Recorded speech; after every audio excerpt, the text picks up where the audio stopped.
माटी के चौथे खंड में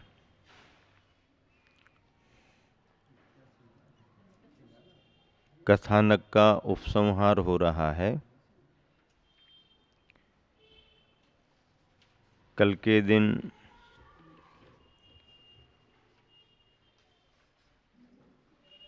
प्रसंग के अनुसार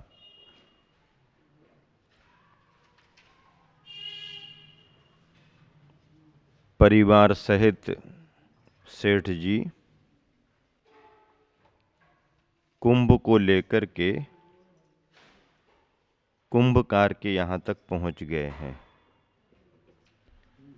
स्थान वही नदी का किनारा, वही स्थान जहाँ से माटी निकाली गई, वही कुंभकार शिल्पी और सेठ ने कुंभकार का अभिवादन किया है। प्रसंग आगे बढ़ रहा है। फूली फूली धरती कहती है। इस सभी दृश्य को देख करके फूली फूली धरती कहती है, माँ सत्ता को प्रसन्नता है बेटा। सत्ता, महासत्ता की जो बात चल रही थी प्रतीक में, ऐसी धरती माँ सत्ता को प्रसन्नता है बेटा। तुम्हारी उन्नति देखकर, मानहारणी प्रणति देखकर। फूली फूली धरती कहती है। धरती को माँ की उपमा दी गई है और ऐसी वह धरती माँ उस समय क्या कहती है? माँ सत्ता को प्रसन्नता है तुम्हारी उन्नति देखकर। उन्नति को देख करके प्रसन्नता हुई है। उन्नति क्या हुई? एक माटी से घड़ा बन गया और ऐसा घड़ा बना जिसकी कीमत इतनी बड़ी हुई। कुंभ का महत्व है, कुंभ के महत्व को देखा गया तो उसको बहुत प्रसन्नता हुई। मानहारणी प्रणति देखकर, मानहारणी मन के मान को दूर करने वाली आपकी जो विनम्रता है उसको देखकर, प्रणति यानी विनम्रता, नमन। पूत का लक्षण पालने में कहा था ना बेटा हमने, प्रारंभ में कहा था पूत का लक्षण पालने में कहा था ना बेटा हमने, उस समय जिस समय तुमने मेरी आज्ञा का पालन किया। पूत का लक्षण पालने में। पालने का मतलब ये है कि वैसे तो व्यवहारिक रूप में ये कहा जाता है बच्चा छोटा होता है, शिशु होता है और पालने में अभी झूल रहा है, पड़ा हुआ है, तो उस समय भी उसके शरीर को देख करके, शरीर के लक्षणों को देख करके उसके भविष्य का अंदाज लगा लिया जाता है। और लक्षण शास्त्र भी कहता है, सामुद्रिक जो विद्या होती है, सामुद्रिक जो विधान होता है शरीर की संरचना का, उससे अंदाज लगता है। तो लक्षण शास्त्र के अनुसार समझ में आ जाता है। तो पूत का लक्षण पालने में सूखती है। लेकिन आचार्य श्री ने क्या कहा? मूक माटी में इसका और नए सिरे से अर्थ क्या लगा करके कहा कि पूत का लक्षण पालने में तो दिख ही जाता है, बचपन में तो दिख ही जाता, लेकिन पुत्र का लक्षण माता पिता की आज्ञा पालने में भी दिख जाता है। पूत का लक्षण पालने में कहा था ना बेटा हमने, उस समय, किस समय? जिस समय तुमने मेरी आज्ञा का पालन किया। जिस समय तुमने मेरी आज्ञा का पालन किया। जो अब आज्ञा के पालन में क्या हुआ? जो कुंभकार का संसर्ग किया, माटी को सबसे पहले किसका सानिध्य मिला? कुंभकार का सानिध्य मिला। तो कुंभकार का संसर्ग किया, सो सृजनशील जीवन का आदिम सर्ग हुआ। अपने सृजनशील जीवन के लिए पहला सर्ग हो गया, पहली अवस्था हो गई, पहली स्थिति बनी। कुंभकार का संसर्ग किया, सो सृजनशील जीवन का आदिम सर्ग यानी प्रारंभिक चरण, यानी मंगलाचरण, शुभारंभ, मांगलिक बेला, प्रभातकालीन सुप्रभात बेला, प्रथम दिन, प्रथम अवसर, जैसे अभिषेक शांति धारा में कहते हैं ना, हाँ, प्रथम दिन, प्रथम अवसर, नए वर्ष का, 10 लक्षण का, और भी 16 कारण का, अष्टानिक का, किसी का भी पहला दिन है, पहला अवसर है।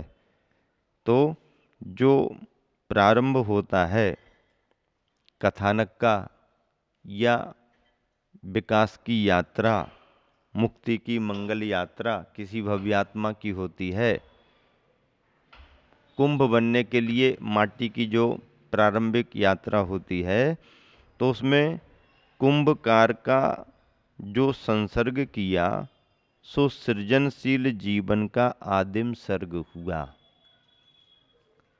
माटी यदि कुंभकार के लिए ना मिले तो माटी का विकास कैसे हो? कुंभकार के हाथों में जाकर के ही माटी अपना विकास कर पाती है। तो सृजनशील जीवन का आदिम सर्ग हुआ, जिसका संसर्ग किया जाता है, जिसके सानिध्य में रहा जाता है, जिसकी शरण में जाया जाता है, जिसका संसर्ग किया जाता है, उसके प्रति समर्पण भाव हो, उसके प्रति समर्पण भाव हो, उसके चरणों में तुमने जो अहम का उत्सर्ग किया, उसके चरणों में तुमने जो अहम का उत्सर्ग किया, सो सृजनशील जीवन का द्वितीय सर्ग हुआ। इसका मतलब क्या हो गया? इसका मतलब ये है कि पहले तो धरती माँ की बातों पर विश्वास करके माटी तैयार हुई, और प्रभात काल में जब कुंभकार आया तो माटी जाने को तैयार हो गई। माटी ने कुंभकार को स्वीकार कर लिया। माटी ने कुंभकार को स्वीकार किया। एक तरह से माटी कुम्हार के की शरण में चली गई, तो ये तो हुआ ही। उसके प्रति समर्पण भाव हो, समर्पण भाव के बिना विकास नहीं होता। तो उसके प्रति समर्पण भाव, उसके चरणों में तुमने जो अहम का उत्सर्ग किया। अब सानिध्य में जाकर के भी यदि तुम्हारे मन में उतना भाव नहीं आए तो काम बनेगा नहीं। निकटता तो बहुत जरूरी है, पर निकटता में समर्पण भाव होना भी जरूरी है। अकेली निकटता से भी काम नहीं बनेगा। हमने कहा था ना कि मिलन में और मिल जाने में अंतर है कि नहीं? मिलन में और मिल जाने में अंतर है। मिलन मिलन मिलन मिलन, अरे जे मिलन मिलन कहाँ की बात? मिलन तो रोज होते रहते लोगों के, क्या मतलब है? नहीं, मिलन नहीं, मिल जाना। मूक माटी में ही आचर्षी ने इस बात को अच्छा रेखांकित किया है। कैसा रेखांकित किया है? मिलन और मिल जाने को लेकर के कंकर और पानी की वार्ता है। पानी के अंदर कंकर कब से हैं? कब से हैं? पानी के अंदर कंकर कब से हैं? चाहे जब से लगा लो ना, कब से हैं।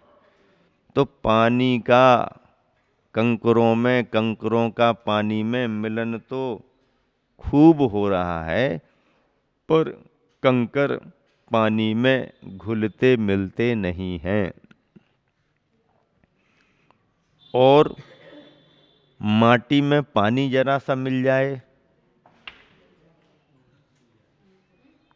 तो माटी में पानी मिल जाए तो माटी कैसी हो जाती है?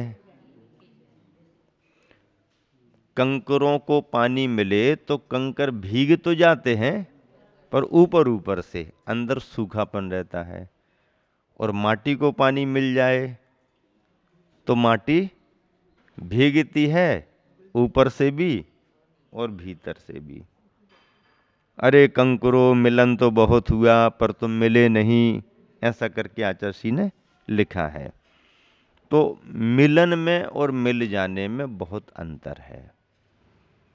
इसीलिए हम बार बार कहते हैं मिलन मिलन मिलन मिलन मिलन, बराबरी में मिलन। क्या बराबरी में मिलन हो सकता है, होता है बराबरी में, लेकिन गुरु और शिष्य में मिलन नहीं। गुरु और शिष्य में समर्पण, चरण वंदना, गुरु दर्शन, अंतर है। मिलन नहीं, घुल मिल जाना। यहां पर वही बात की जा रही। तो अहम का जो उत्सर्ग किया सो सृजनशील जीवन का द्वितीय सर्ग हुआ। सानिध्य पाकर के अपने में जो विनम्रता आए, आप जो कहें, आपकी जो आज्ञा है, ऐसी जो भावना बनती है, और बड़ों के लिए जो बहुमान दिया जाता है, और बड़ों में फिर गुरु, तो गुरु का जो बहुमान होता है, बहुमान भावों से होता है। उन भावों की अभिव्यक्ति अपने व्यवहार में दिखाई देती है, अपनी क्रियाओं में दिखाई देती है।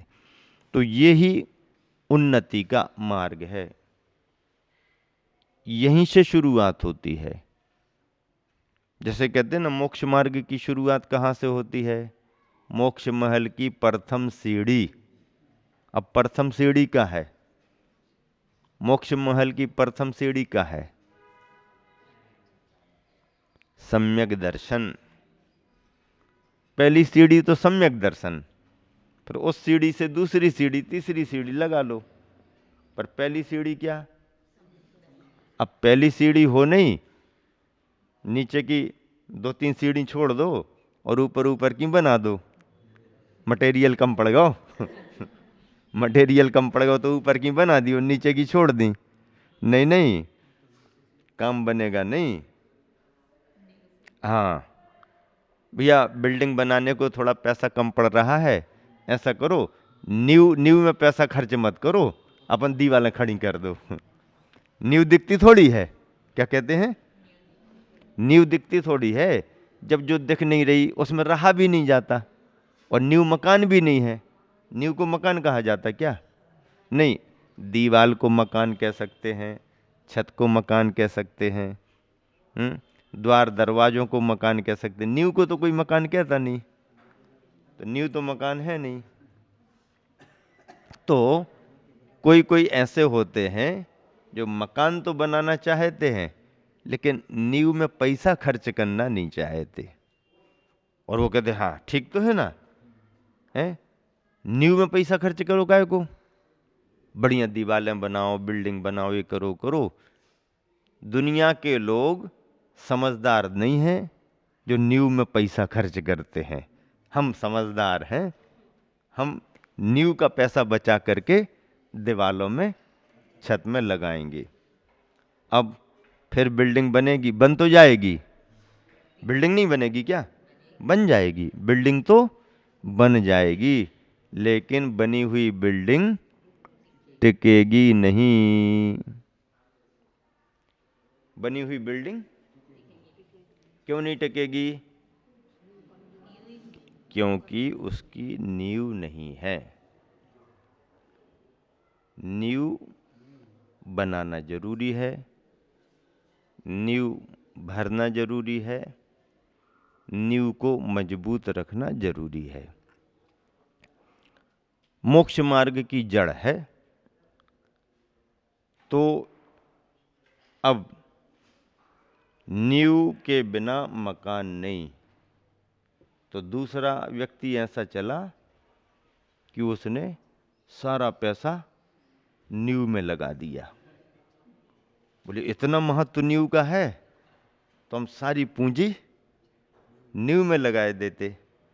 अब नींव में लगा दी तो फिर बिल्डिंग। नींव के बिना मकान नहीं है। जितना बड़ा सच ये है उतना ही बड़ा सच ये है कि नींव ही मकान नहीं है। नींव के बिना भी मकान नहीं और अकेली नींव ही मकान नहीं। सम्यक दर्शन के बिना मोक्ष मार्ग नहीं है तो अकेला सम्यक दर्शन भी मोक्ष मार्ग नहीं है। सम्यक दर्शन को बीज कहा। क्या कहा सम्यक दर्शन को? सम्यक दर्शन को क्या कहा? बीज। तो बीज है तो फसल है और बीज नहीं है तो फसल नहीं है। लेकिन एक प्रश्न उठता है कि बीज को हम सुरक्षित कैसे रखें? बीज को सुरक्षित कैसे रखें? अब बताओ। किसानी तो देखी है ना, भले की नहीं है पर किसानी तो देखी है। फसल आ गई, बीज निकल आया। अब अच्छे अच्छे बीज निकाल करके रखो छांट छांट करके अगले साल के लिए, हैं, बना बना करके, और बाकी का उपयोग करो। बीज की सुरक्षा रखने में भी नहीं है, बेच देने में भी नहीं है, देखते रहने में भी नहीं है, प्रशंसा करते रहने में भी नहीं है।